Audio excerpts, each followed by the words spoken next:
Hello and welcome to Ukrainian Flames, a special project by Ukraine Crisis Media Center, NGO, Euroatlantic Course and the Analytical Center of Ukrainian Catholic University. My name is Victoria Zabian, I'm head of the UCMC Press Center. Please like, share this video and subscribe our channel to stay tuned. Ukraine is a multinational state. Many people of different nationalities who live in Ukraine for various reasons are suffering from Russian aggression. Today they are united by the desire to defeat the Russian occupiers and to support Ukraine. In this issue, we have collected several appeals from representatives of various diasporas regarding Russian aggression. They also talk about how the war changed their lives.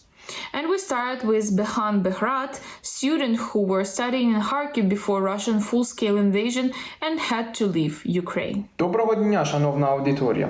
Останній день евакуації, коли стояв на державному кордоні України та Польщі, думав, чи зможу я ще колись побачити площу Свободи Харкова, берег Чорного моря в Одесі і Печерську лавру в Києві. Чи зможу ходити вулицями Львова і пити каву з моїми друзями, з котрими жили у гуртожитку.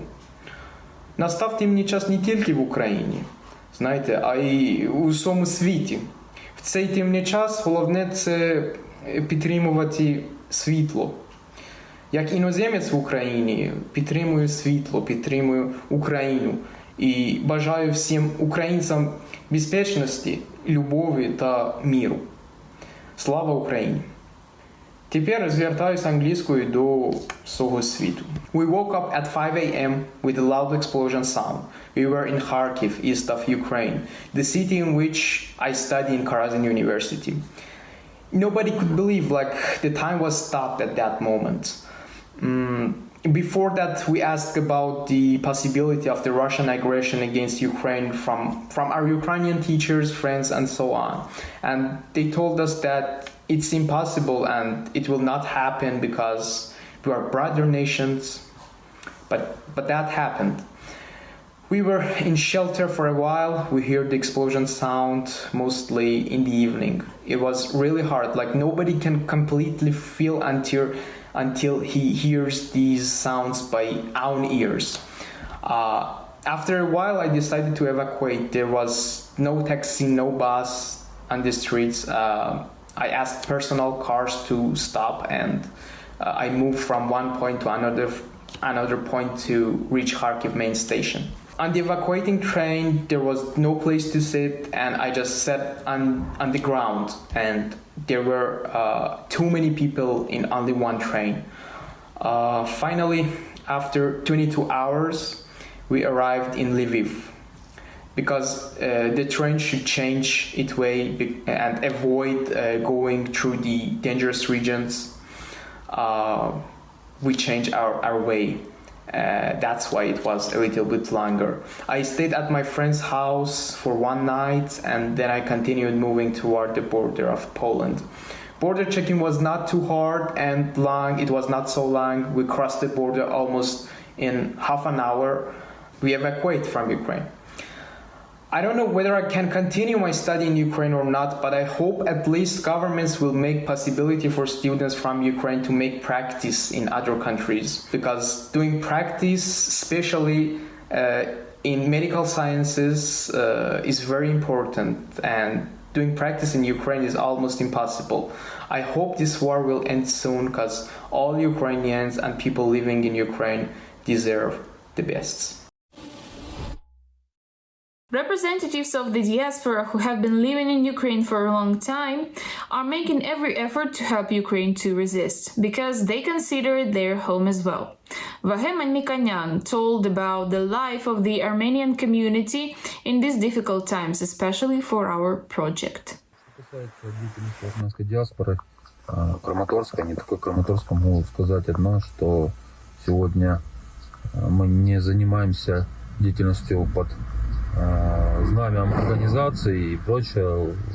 Мы, что в чем специалист, в эти направления представители диаспоры разошлись, и каждый, кто это сделал, отдельно ему спасибо, пытается нести свою пользу в борьбе с агрессором.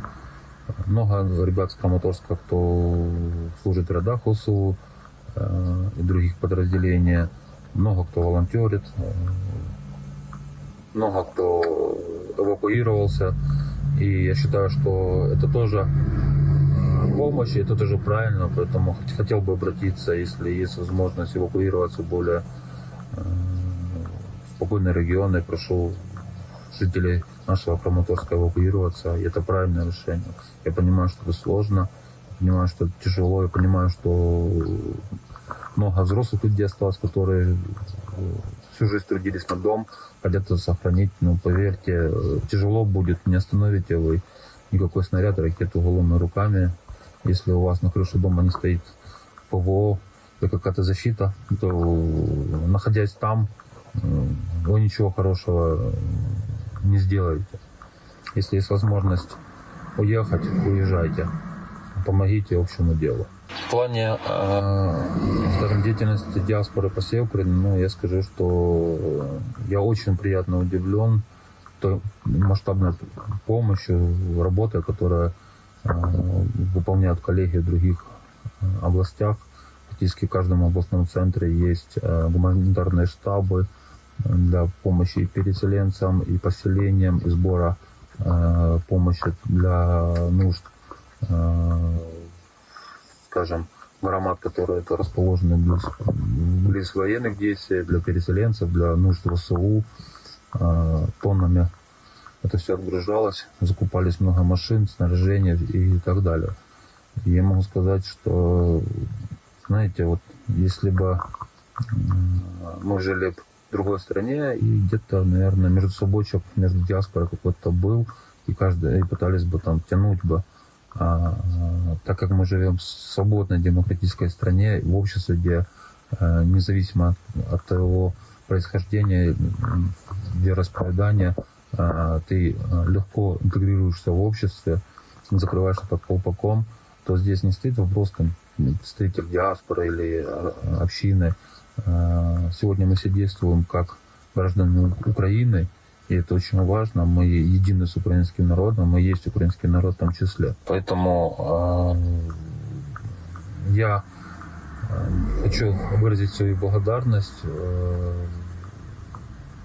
представителям армянских общин Украины, которые действительно развернули большую масштабную работу в этом нелегком времени. И я уверен, после победы мы также вместе будем трудиться на восстановление экономики страны и наших любимых улиц, домов. The Jewish community is very active in Ukraine. That is why it is especially ridiculous to hear accusations of Ukrainian fascism and Nazism from Russia. At the beginning of the war, the Russians shelled Babin Yar, a place of mass burial of innocent Jews killed by German Nazis.